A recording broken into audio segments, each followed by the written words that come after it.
Salut Lionel, tu m'as contacté parce que j'ai vu que tu suivais les vidéos de formation de formateurs que j'ai faites sur YouTube.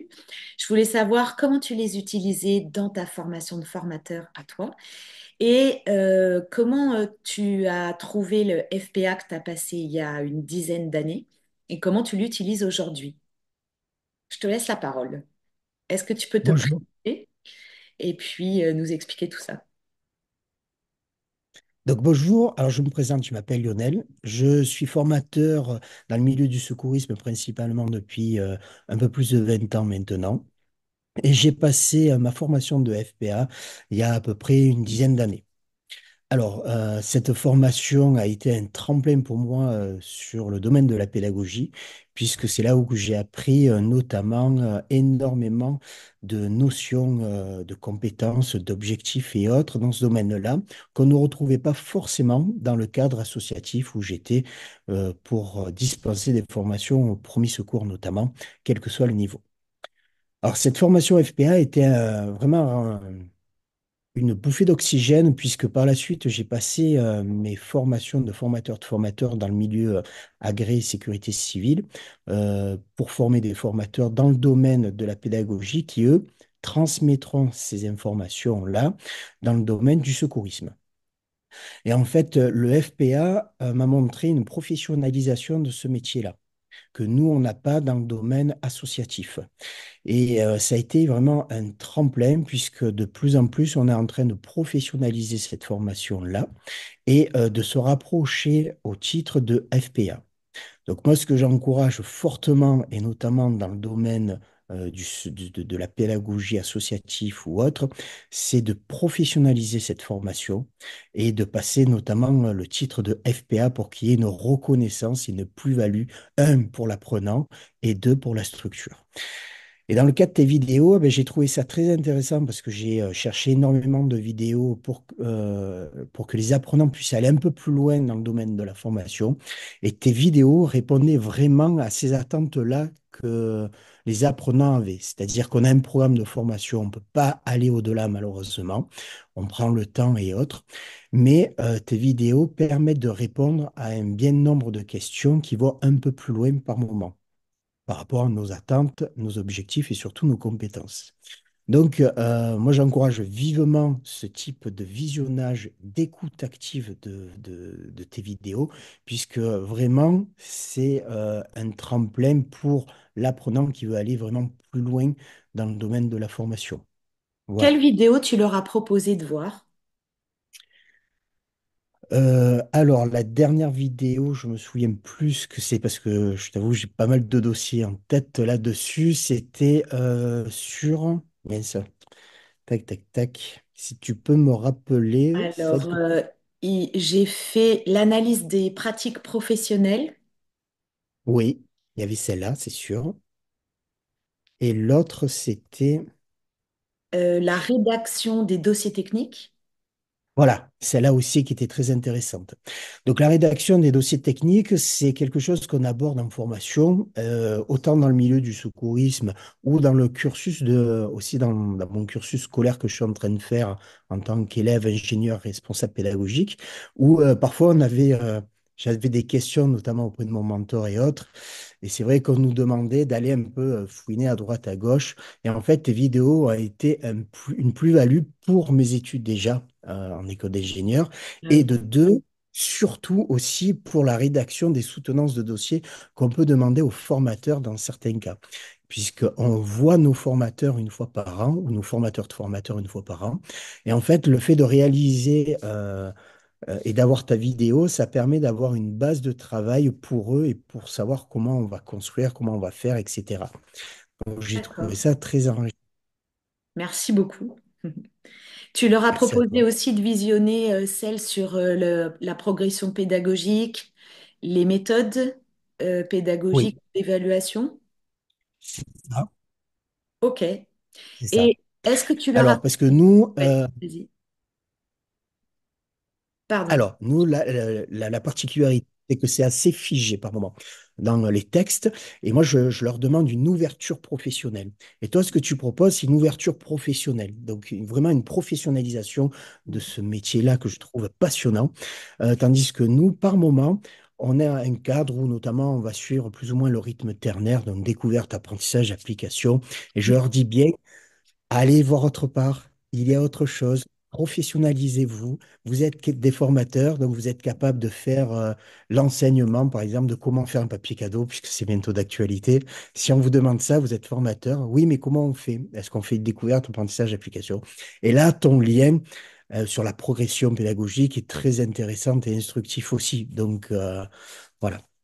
Et pareil pour les... Concrètement, ouais. Concrètement, Pardon. qu'est-ce que ça change sur le terrain dans les formations? Alors, ça fait une ouverture, c'est-à-dire qu'on n'est plus face à des répétiteurs, on est face à des formateurs qui ont une compréhension de la chronologie pédagogique. Et ça, c'est hyper important. C'est pas le formateur qui va lire son synopsis en disant il faut que je fasse ça, ça et ça. Oui, mais pourquoi tu le fais? Bah, je sais pas parce que c'est écrit. Non, je le fais parce que c'est un intérêt pédagogique pour l'apprenant et pour le formateur. Dans un but ultime, c'est l'atteinte de la compétence, tout simplement, En grâce aux donnant, objectifs. en donnant du sens.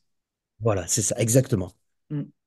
Et puis, est-ce que ça leur permet d'utiliser une pédagogie plus active, c'est-à-dire de les faire participer plus facilement et de varier les techniques d'animation? Alors, ça, c'est hyper important ce que tu dis parce que, toujours pareil, dans mon cadre professionnel, on était assez figé, on laissait pas le choix aux formateurs et autres.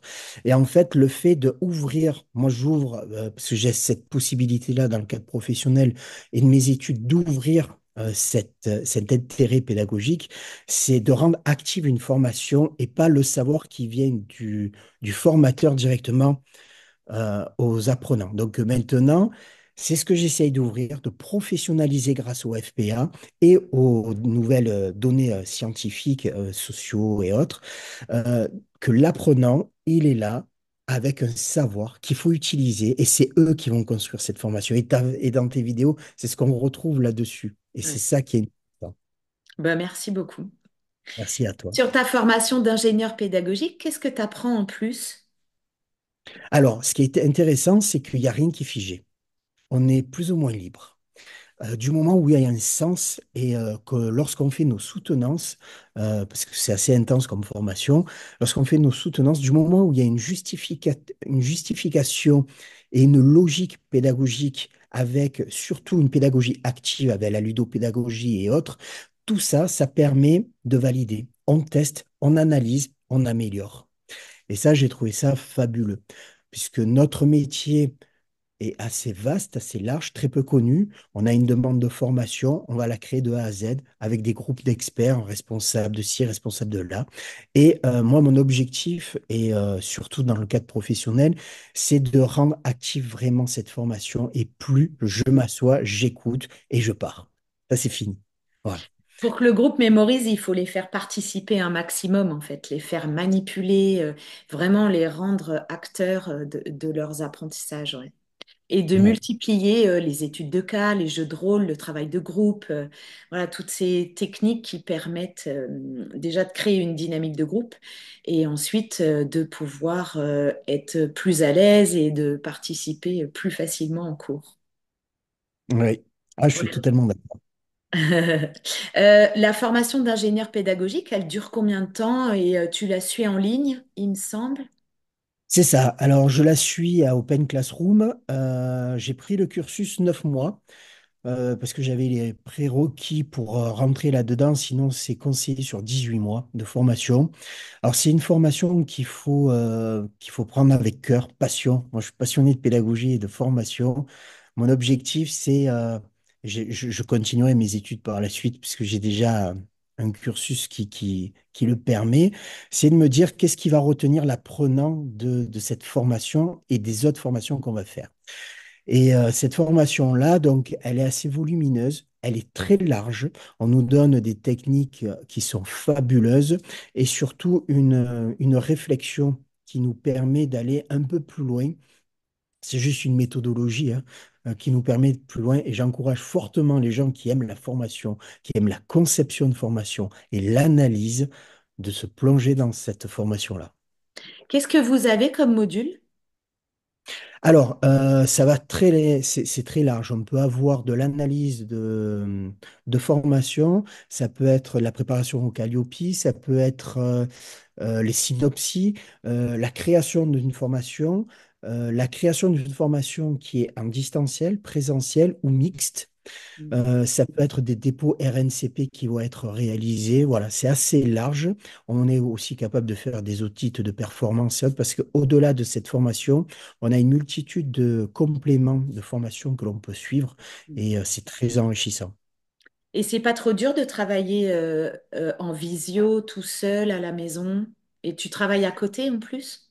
Oui, alors moi je suis à temps plein, donc j'ai un 35 heures, Franchement, voilà, fait 35 bravo. heures officiellement, et mes études prennent normalement 35 heures semaine.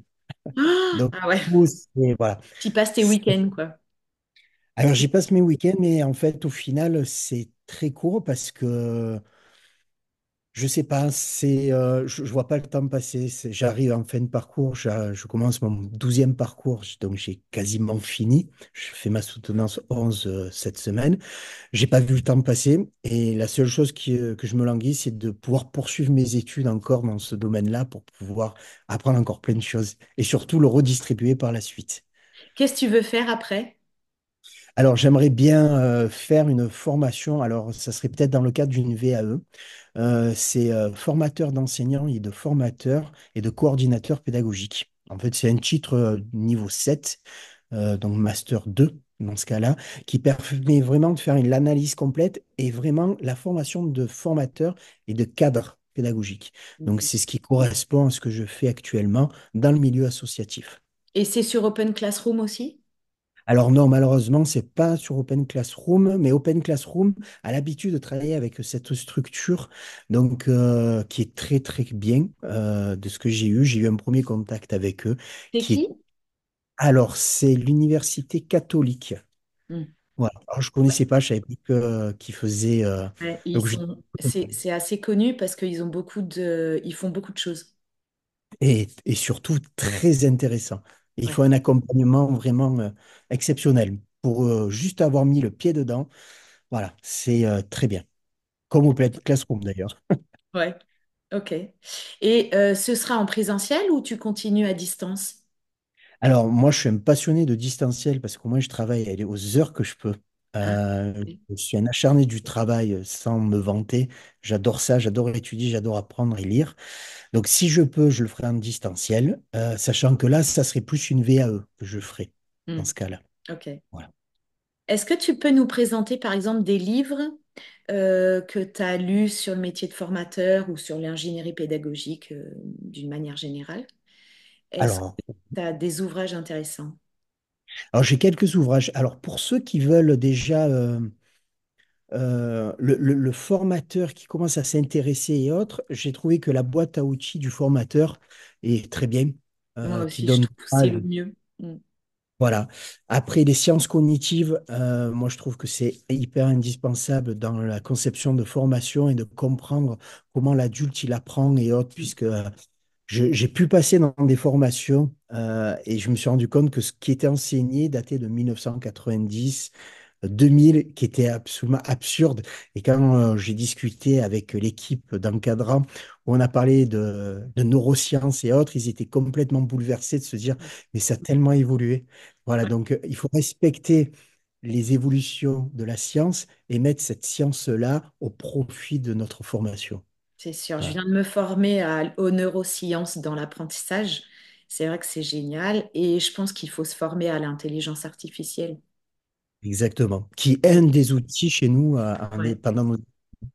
Ouais. Et aider les apprenants à utiliser l'IA aussi, notamment pour créer des cours, hein. Ça va pas faire cours à notre place, mais par contre, ça va nous aider à travailler plus vite. C'est ça. C'est-à-dire que quelle est la place de l'IA dans l'apprentissage? Eh bien, en fait, elle est multiple. C'est ça qui est intéressant. Un, parce que on a le savoir à disposition. Donc moi qui l'utilise beaucoup dans le cadre de mes études, parfois je vais très très loin. Bon, l'IA, parfois il plante totalement en disant stop, voilà, c'est plus possible. Quel Euh, outil tu utilises? Quel outil IA tu utilises? Quel, alors, principalement, nous, dans notre cursus scolaire, on nous demande ChatGPT. C'est mm, vrai que parfois j'utilise aussi Gemini.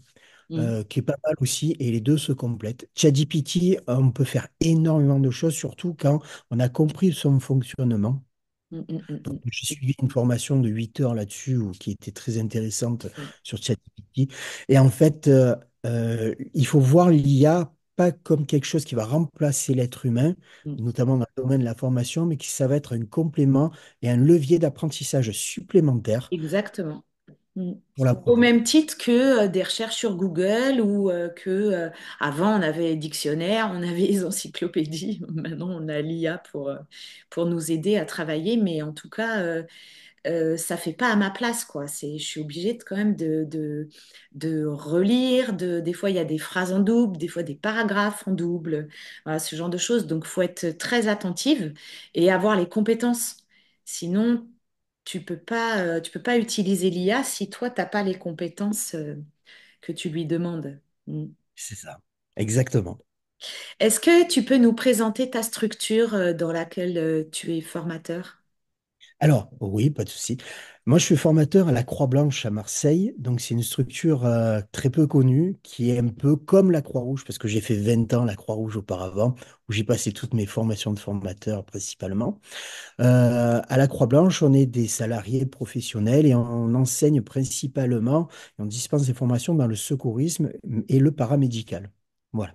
Donc, dans le secourisme, ça va être très vaste. Ça va être du citoyen qui va se former au geste de premier secours, au GQS, à celui qui va être habilité à monter dans des ambulances, faire des évacuations vers les centres hospitaliers, surveillance de plage, sauvetage côtier et les formations de formateurs où là, par exemple, moi, j'encadre les formations de formateurs et au niveau national, j'encadre les formations de formateurs, où on leur fait une évolution de compétences, donc de monter en compétences cette fois-ci. Et là, je professionnalise de plus en plus cet axe-là parce que l'équipe pédagogique est en accord avec cela et c'est vraiment fabuleux. Et après, on fait le maintien et actualisation de leurs compétences de manière annuelle. Voilà. D'accord. Et c'est un site qui est national, c'est une association qui est nationale, pardon. Oui, c'est une fédération nationale qui regroupe plusieurs comités. Donc, dans chaque département, on peut retrouver des structures.